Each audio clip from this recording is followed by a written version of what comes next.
All right, Chelsea fans, welcome back. We have the Brentford match preview going to be taken on later today. Thought we'd run through lineups, predictions, and news from the club. Here we go.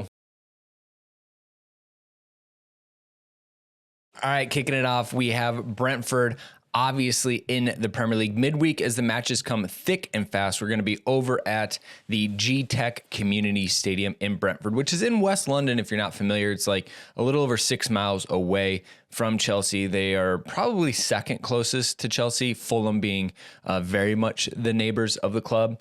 So it'll be a local-ish match, which is nice. You don't have to do a lot of travel midweek as we have United at the weekend. So anyways, we had Graham Potter's pre-match interview yesterday.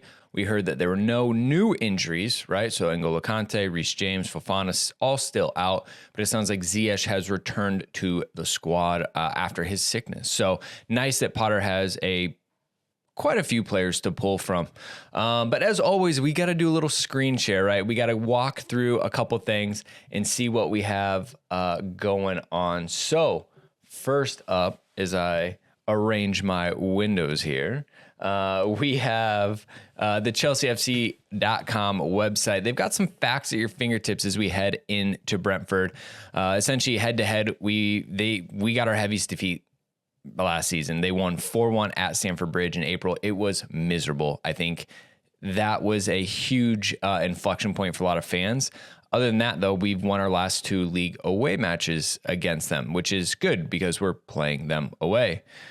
They haven't beaten us at their stadium since 1938. Love to see it. Love to read it.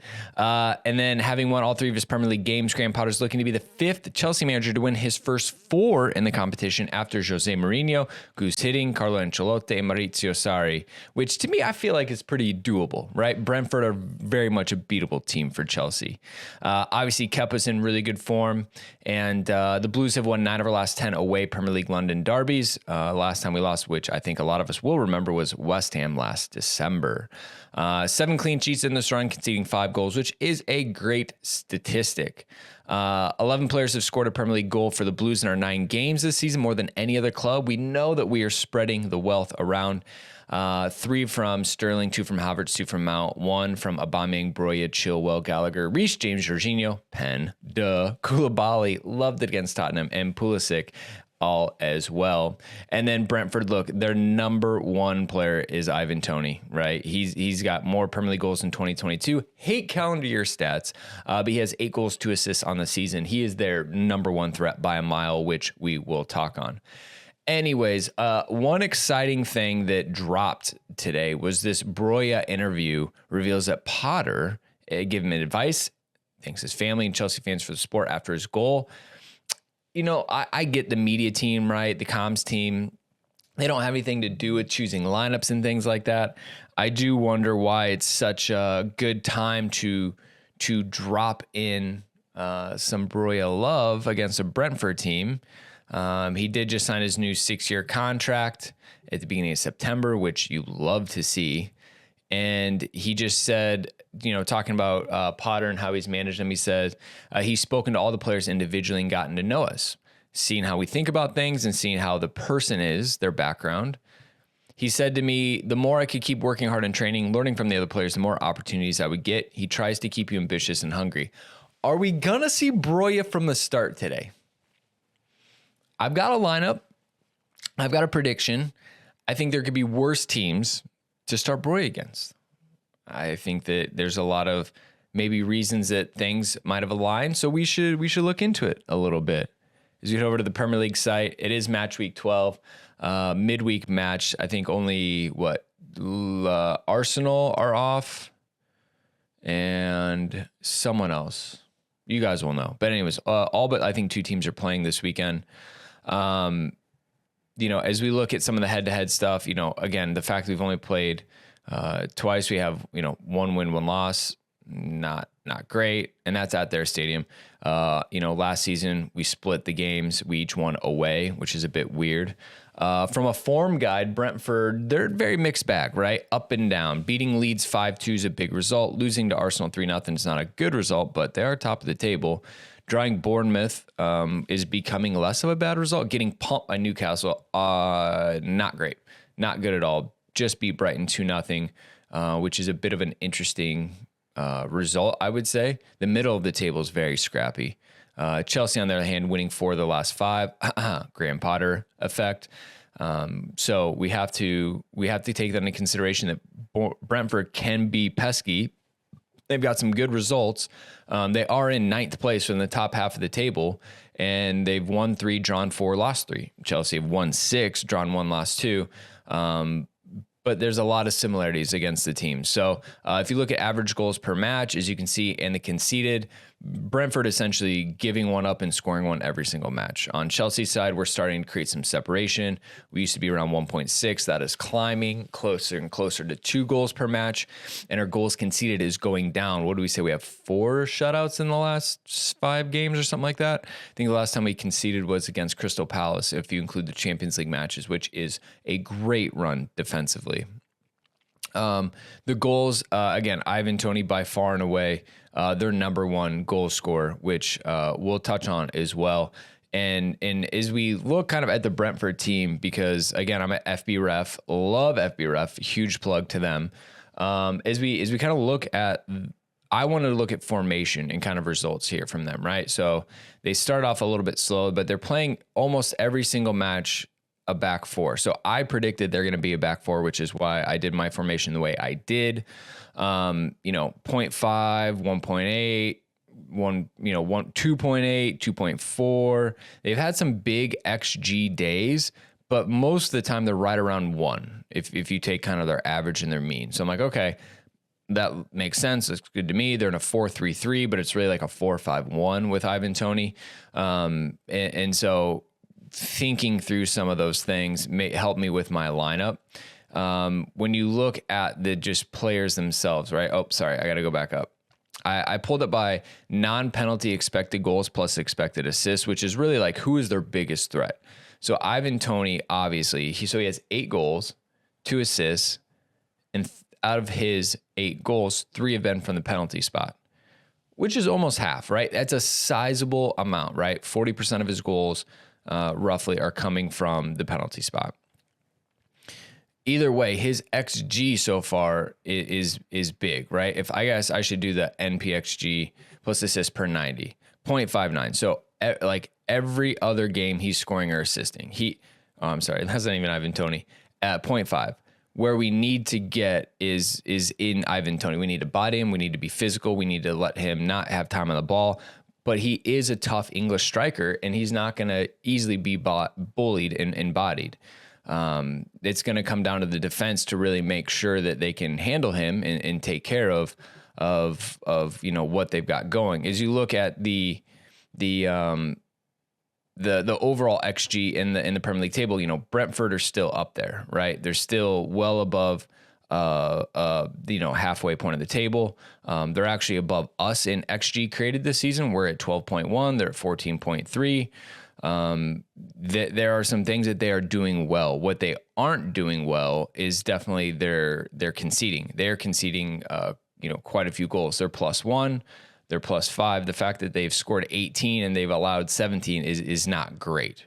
They may have outscored us, but we've conceded far less goals, which I think is important, and it might be a bit of the big difference. So I don't want to get too much into the stats. I'll save that for the Tinkerman in CFC Central 9.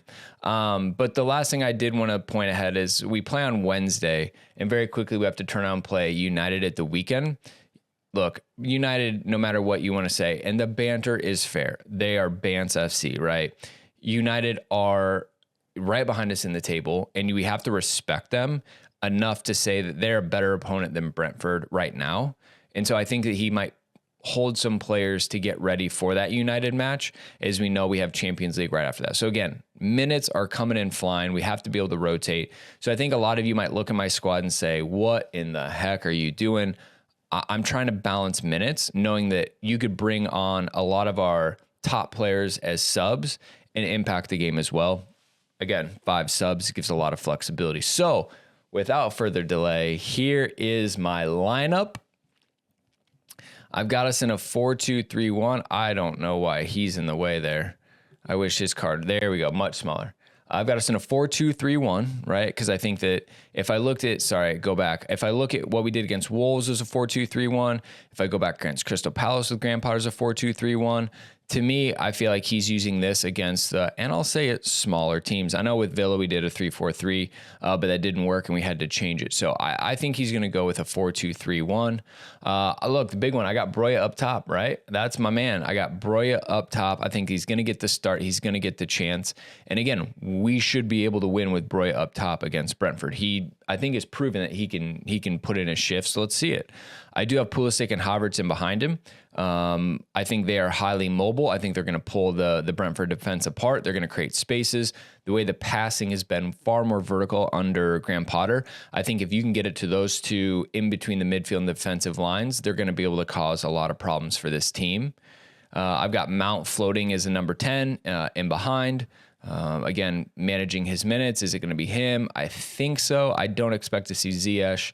I think that you're going to rest Sterling. And so with this formation, you're able to give Mount some flexibility. Then you've got Ruben Loftus-Cheek and Jorginho as the sixes. The only one I'm nailed on is Jorginho. I fully expect him to start in this one. I think Kovacic will be rested. I don't know if you'd see Connor. So again, I went with the safe bet on Ruben. That's kind of my guess here. And then the back four, right? Which is kind of a big deal going back four. Again, he could go 3-4. I think he's just going to give Thiago Silva more rest ahead of United at the weekend and then Champions League, which the Champions Leagues, we really, really need to continue to gain points to guarantee qualification. So I think he's going to give a redemption play to Cucurella. I think he's going to come in, let him settle as his left wing back, and let him really just kind of regain the form that he lost at the weekend. Then I think you've got Koulibaly as left center back, because when he came in, he was massive for the team. We needed his presence. And then I think you have Trevoh as the right center back, purely because if Aspie goes to right back, you need speed, you need recovery, and I think that he just gives that pace that we might need as Aspie's motoring up and down the wing out there. So I don't think he's going to go with the Raheem right wing back. I don't think he's going to do a Pulisic right wing back. I think this is something that we're going to see where Kai can cut in on his left. That's something that we can see. Him cut into his left. I think that we're going to be able to see Christian cut into his left. There's a lot of stuff that Kai Havertz is good at. Again, he needs some form. If beating up on Brentford gets him there, I think we're going to do it. So I don't know what you think. I would love to hear your lineup predictions. Let me know in the description below. Obviously, tweet at us. We'll be putting it out on Twitter with my lineup prediction, which I'm not 100% confident in, but this is what I think. This is my logic pattern of how we get there. And I think we win 3-0. I think we go out there and we body them up. I think we get one in the first half, maybe one right after halftime, and then you get the third late on. Maybe a late sub of an attacker comes in, they keep pushing and get the goal like Broya did against Wolves. So anyways, that's what I've got. Let me know your predictions, or not against Wolves. Sorry, Mount had the double. It was against Palace. Did Broya come on? I'm embarrassing myself in front of everybody. Let's go back and see here. We played so many matches, right? I just forget. Wolves, yeah. Who my goal scorers? Yes, Broya in the 90th minute.